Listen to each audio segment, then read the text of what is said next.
Bonsoir et bienvenue à cette nouvelle édition de Direct. Al-Qaïda vient d'annoncer ou de revendiquer sa responsabilité vis-à-vis de l'attentat perpétré le 7 juin à Paris à l'encontre du groupe, à l'encontre des journalistes de Charlie Hebdo, événement qui a suscité énormément de répercussions dans le monde, dans la presse et aussi sur les réseaux sociaux. Il y a eu beaucoup de contradictions.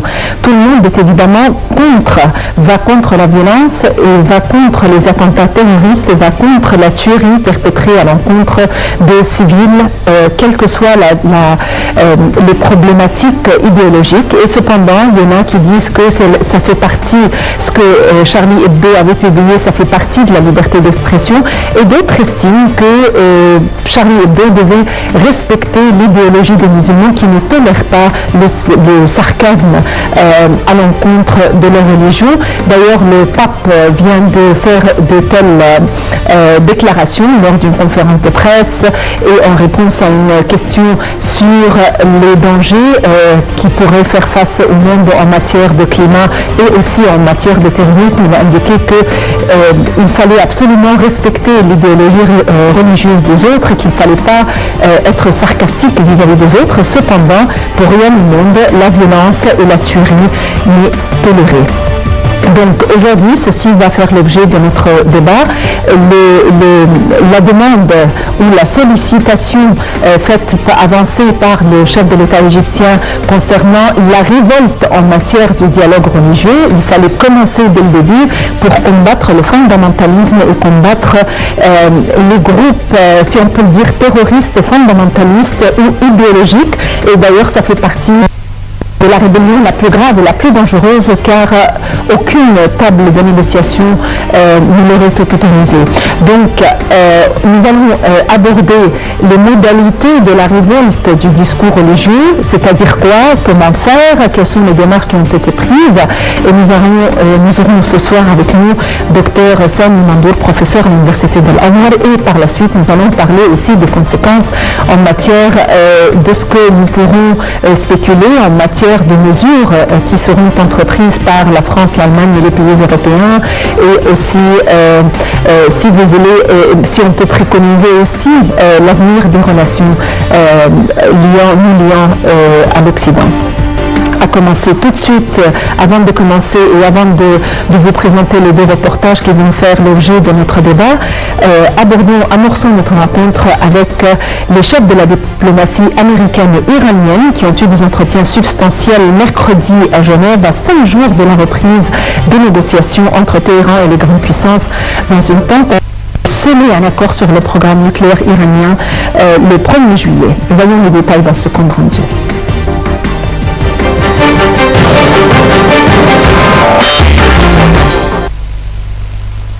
Le secrétaire d'État américain John Kerry et le ministre iranien des Affaires étrangères Mohammad Zarif ont eu des entretiens substantiels pendant d'environ 5 heures et ont discuté d'un grand nombre de problèmes, a déclaré à Genève un haut responsable américain, membre du département d'État. 1 heure et demie après ce premier round de discussion et alors que l'agenda ne le prévoyait pas, John Kerry a rejoint son homologue iranien pour une deuxième réunion qui a duré plus d'1 heure.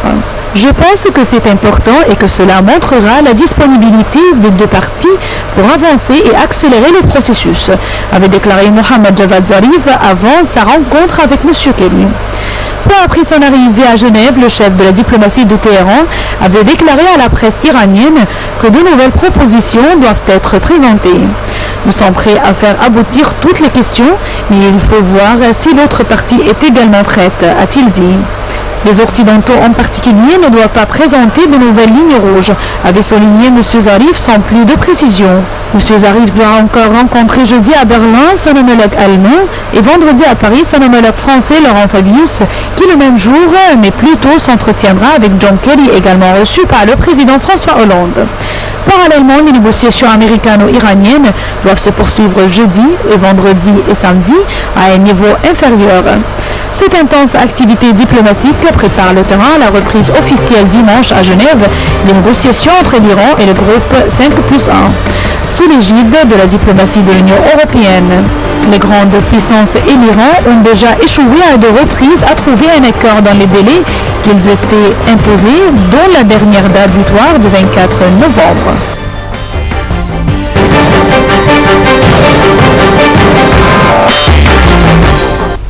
Pour revenir à notre sujet principal, le fondamentalisme, le radicalisme et comment combattre et lutter contre cette montée de violence dans le monde. D'abord, il ne faut pas voir le monde à partir d'une vision très séquestrée, c'est-à-dire quand on parle de la violence ou des attentats perpétrés en Égypte ou dans le Moyen-Orient, il ne faut pas croire que l'Occident ou ailleurs dans le monde, ils sont à l'abri de ces accidents-là ou de cette montée de terrorisme. Le monde est un seul village et le fait de tolérer de tels actes sans toutefois se joindre les mains et se tendre les mains pour combattre ce terrorisme et l'éradiquer, l'abolir et d'éliminer complètement ses racines, ce serait une grande erreur. Le fait de croire que ceci concerne une partie au monde. Curieux, c'est qu'en Syrie, par exemple, 5 Canadiens, dont John Maguire, qui avait appelé à des opérations de représailles contre le Canada dans un message vidéo, ont trouvé la mort dans les combats aux côtés des membres du groupe terroriste Daesh. Ce qui est curieux vraiment, c'est que John Maguire est un ancien étudiant à l'université d'Ottawa. Il est âgé de 23 ans, donc c'est quelqu'un, il est jeune, il a l'avenir devant lui, il a été éduqué dans une université canadienne, et cependant il a joint ce groupe il y a un an en Syrie et il a été baptisé Abu Anwar el Canadien ou Abu Anwar le Canadien. Il avait rejoint les combattants en Syrie il y a un an et le quotidien national Post a indiqué que John Maguire, âgé de 23 ans, qui avait été tué près de la ville syrienne kurde de Ain al-Anbar, outre les autres Canadiens, et il avait appelé dans un message à commettre des attentats terroristes à l'encontre du Canada. Les sociologues et les psychologues ont besoin de savoir pourquoi est-ce que ces jeunes qui sont censés avoir la vie devant eux se joignent à de tels groupes. Est-ce par vraiment conviction religieuse, fondamentaliste, intégriste, par conséquent le dialogue religieux est à pointer du doigt, ou est-ce par douleur familiale, par un manque quelconque, ou par douleur sociale, tellement ils ont souffert dans la société, ou ils ont été mis à l'écart. A priori, c'était des gens qui se joignaient à ces groupes, étaient des gens qui venaient de milieux sociaux pauvres, qui souffraient, qui étaient maltraités par la société. Mais quand on parle d'un étudiant qui a fait ses études au Canada, il faut se poser les questions et c'est vraiment alarmant. Et je crois qu'il y a beaucoup à faire de la part non seulement des hommes de religion, de toutes les religions, mais aussi des sociologues et des psychologues. Je crois qu'il y a là vraiment une lampe rouge qui clignote. Donc, pour revenir aux mesures que l'Égypte est en mesure de prendre, on a commencé tout d'abord par l'administration égyptienne a commencé par appeler à la révolte et à la réforme au sein de l'instance religieuse sunnite la plus prestigieuse dans le monde arabe, et c'est Al-Azhar, la réforme ou la révolution religieuse. Il s'agit de reformuler le dialogue religieux. Voyons les détails dans ce compte rendu.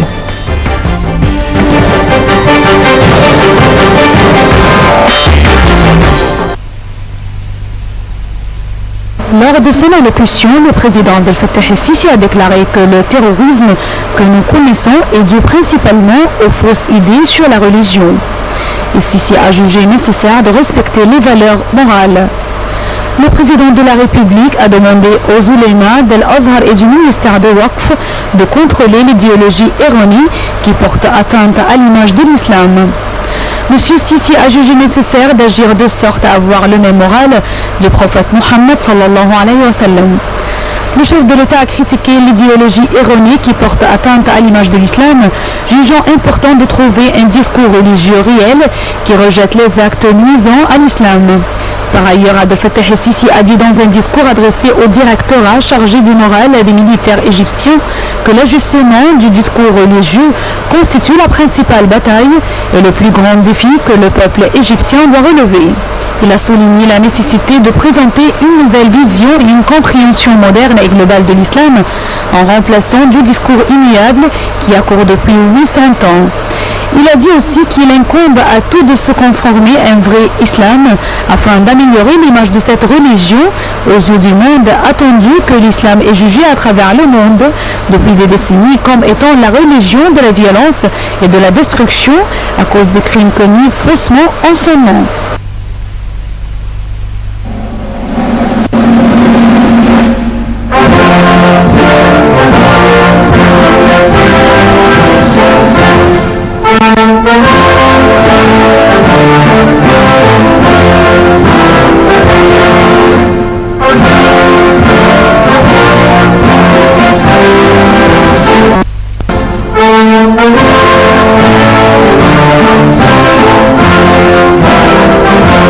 بأجيال قوية أحقق أمانيكي بإيدي قبليكي أجتهد لأتيكي أخبر أراضيكي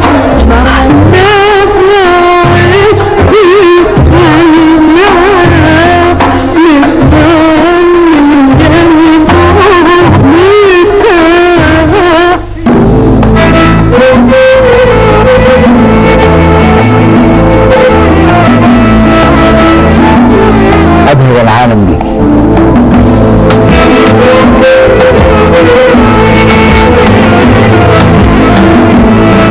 جميلة بكل اللي فيه.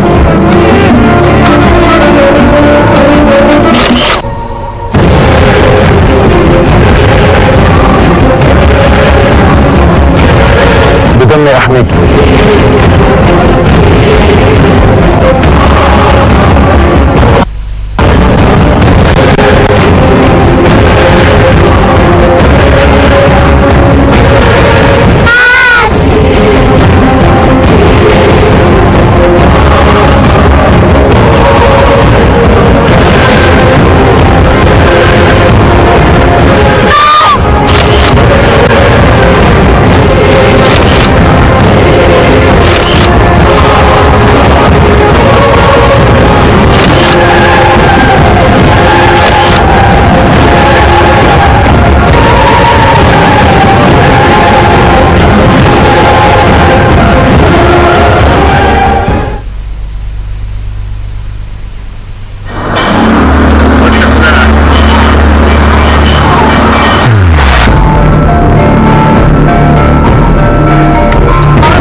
احنا نغير نفسنا بس الناس تعمل ضميرها وتعمل يرضي الله، الناس تبقى كويسه مع بعضيها، هيبقوا كويسين كلنا خير ومصر كلها خير يا ام الدنيا، الشعب المصري طيب. لو كل واحد ابتدى بس بنفسه البلد هتتصلح. كل واحد يعمل ربنا جميل، كل الناس تبقى حلوه كده مع الناس، لازم اخلاق الناس تبقى كويسه، نحب بعض، الاحترام، ضماير الناس، الاخلاق بس، وان شاء الله ينصلح حالنا بقى. نتقبل اراء بعض.